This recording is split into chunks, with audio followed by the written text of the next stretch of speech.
لای هەمووان ئاشکرایە هەڵوێستی وڵاتانی ئەقلیمی بەرامبەر پرس و قەزیەی گەلەکەمان گەلی کوردستان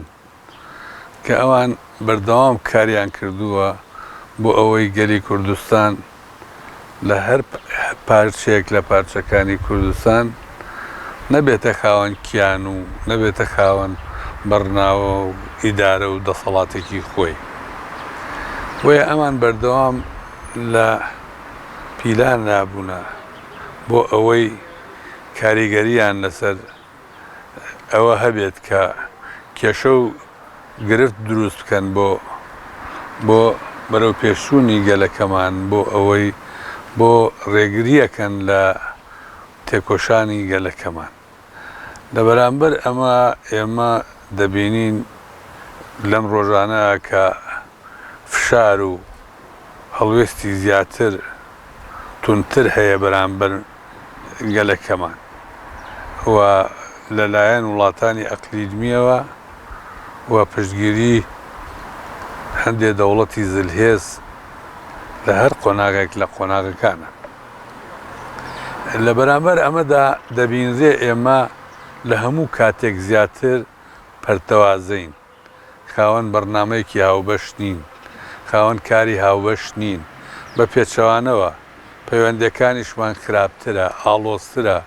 و ڕۆژ لە دوای ڕۆژ ئەو پەیوەندیانە بەرەو گرژی ئەڕوا و بەرەو کێشە گرفت ئەڕوا. ئەمانە هەمووی لە بەرژەوەندی ئەوان ئەو دەوڵەتانن کە دوژمنمان نەتوانین بڵێن هەر لایەنێک ببێتە هۆکار بەرامبەر ئەم کردەوانە پێویستە ئیدانە و مەحکوم بکرێت. بۆیە زۆر زەحمەتە دوای ئەو هەموو تەجروبەیە ئێمە جارێتتر تەپڵی شەڕی ناوخۆی کورد بە کورد بکەینەوە. بەڕاستی ئەوە کارە ساتێکە و ناکرێ بەم شێوەیە بکرێ و پێویستەکە حیزب و لایەنە سیاسەکان، خەڵکی نیشتمان پەروەر، خەڵکی تێکۆشەر، ڕۆژنامە نووسان، ڕۆشنبیران فشار بکەنە سەر لایەنەکان بۆ ئەوەی ئەم کارە ئەنجام نەدرێ و ئەو فشارە کاریگەری وای هەبێ کە ئەگەر نیەتێکی شەبێ بەرنمەیەکی شەوێ ئەوان ڕێگری لێ بکرێ بکەم هەموو لایەکمانە زانین کە ئەمە بە زیانەگەڕێتەوە بۆ گەلەکە. تەمەنەوە بەیانامە ئەگەر بە وردی بیخوێنینەوە و دیراسەتی بکەین دوو لایەنی تێدای هەردوو لایەنەکە ئەگرێت و لایەنێکی ئەوەیە ئەمەژەکردنە بۆەوەی شەڕ نەبێ، لایەنێکی تر ئەوەیە ئەگەر مامانە ئەم ئاراستەیە ئەگەر بەردەوام بێ ئەوە دوور نییە شەڕ بێ و هەندێک لە بەرپرسان و ئەوە با بڵان لێکۆڵەوەرانیش ئەو بابەتیان بەو شێوەیە کردەوە. بە پێم وایە ئەوە کارێکی زۆر خراپە لە جێ خۆیان نییە. بۆیە پێویستە دیوی دووهەمی بەیاننامەکە جێبەجێ بکەین و ئەوە بکەین و بەدڵنیایی قسە لەسەرەوەیە کە ئەگەر پەکەکە لە کوردستانە لە باشوورە داگیرکەرە لەوە گوناحتر ئەوەیە قسە نەکردنە لەسەر ئەوەی ئەو هەموو هێزەی تورکیا چییە، ئەو هەموو مەعەسکەراتەی تورکیا لە کوردستانە چییە، بۆچی قسە لەسەر دەرکردنی ئەوە ناکرێت لە کاتێکا پەرلەمانی کوردستان یاسای هەیە بریاری داوە کە ئەو هێزانە نەمێنێ. بۆیە ناکرێت ئێمە هەر بەرپرسێک هەر حیزب و لایەنە سیاسێکێتی تاکلایەنە بچێ بۆ حەدەسەکە یان پرسەکە. لەبەرەوە ئەگەر کۆی بابەتەکەمان وەک خۆی بیر نەکردەوە و لە ڕوانگەی بەرژەوەندی خەڵکەکەمانەوە بیرمان لێ نەکردەوە ئەوە بە زیانە گەڕێتەوە و ئەگەر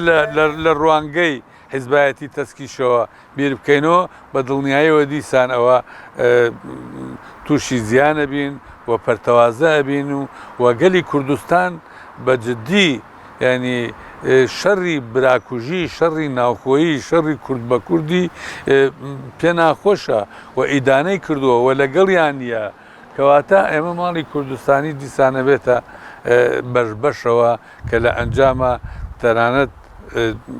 زیانی گەورەی بۆ باشووری کوردستانی شەبێ. من وەکو باسم کردەوە بەیانلانێت دوو بابەتەیە ئەبێت جۆهەری بەیاننامەکە بەو ئاراستەیە بڕوا کە چارەسەر بکە. کە چارەسەری بکەین وە پێشتریش لە قۆناغێک لە قۆناغەکانە هەموو لایەنەکان هەوڵیان داوە ئەو کێشانە لە بەبرایەتی بەدانشتن بە گفتوگۆکردن چارەسەر بکرێ سەرڕای ئەوەی زەختی ئەو وڵاتانە لەسەر هەموو لایەکەیە سەرڕای ئەوەی ئەو زەختە نابێ ملدەین بۆ ئەو زەختە بڵێ پەیوەندیەکان زۆر ئاساییە لەگەڵ ئەو وڵاتانە پەیوەندیمان هەبێ بەڵام ناکرێت لەسەر حسابی یەکتر بێ ناکرێت لەسەر دژایەتی گەلەکەمان بێ ناکرێت لەسەر ئەوە بێ کە ئێمە شەڕی یەکتر بکەین بەڵکو پێویستە ئەگەر هەندێک لە پەیوەندەکانیشمان هەبێ استقلالی کەین بۆ ئەوەی لە خزمەتی گەلەکەمان بە دڵنیایەوە کوتم ئێمە پاڵەپەستۆی دەرەوەمان لەسرە و کاریگەری دەرەوەمان لەسرە و جۆرێک لە بەرژەوەندیەکانی هەرێمی کوردستان و بەرژەوەندی حزبیش بەستراوەتەوە بەو پەیوەندیانەوە بەڵام وەکوتم لە نەتیجە پێویستە ئێمە ئەو پەیوەندیە ئیستقلالکەین بۆ خزمەتی گەلەکەمان بەجددی و من ئەو لایەنەی کە پێی دەوترێ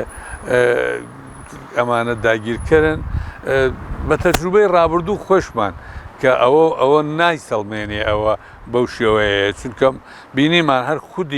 خودی ئەو لایەنانەی کە لە شەڕەکانی داعشە سەرکەوتنی گەورەیان بەدەستێنە و لەگەڵیانە کۆبووینەوە و دەستخۆشیمان لیان کرد ئەوانە وجودیان هەبوو لە شەنگار وجودیان هەبوو لە مەخمور وجودیان هەبوو لە کەرکووک لەبەرەوە پێویستە ئەو دیوەی تریشێ بخوێنینەوە بەجددی و ئێمە ئەگەر بمانەوە بە حیوار و گفتوگۆ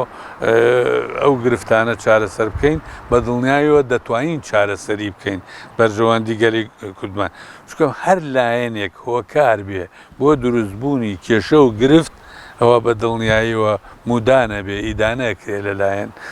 کۆمەڵانی خەڵکی کوردستانەوە هەز بۆ لایەنە سیاسەکان دەڵێن پارتی دیموکراتی کوردستان کاوانی تەجروبەیەکی زۆر گەورەیە لەم بابەتە و بەشێکی گەورە بووە لە شەڕی ناوخۆ لە ساڵانی 1964 و بە دوایشەوە لەبەرەوە پێویستە ئەو بە تەجروبەتر مامەڵە لەگەڵ ئەمە بکە ئەو لە هەموو لایەنێک زیاتر ئەزانێ ئەم شەڕە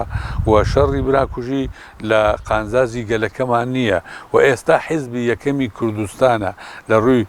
کورسی پەرلەمانیەوە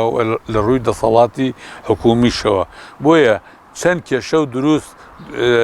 کێشە دروست بێ بۆ ئەم باشووری کوردستان بۆ دەسەڵاتی هەرێمی کوردستان بە دڵنیاییوە لە بەر ئەوان زیاترەکەوێ زیانەکەی بۆیە پێویستە هەستیانەتر بەرپرسانەتر مامەڵە لەگەڵم پرسیاب بکەن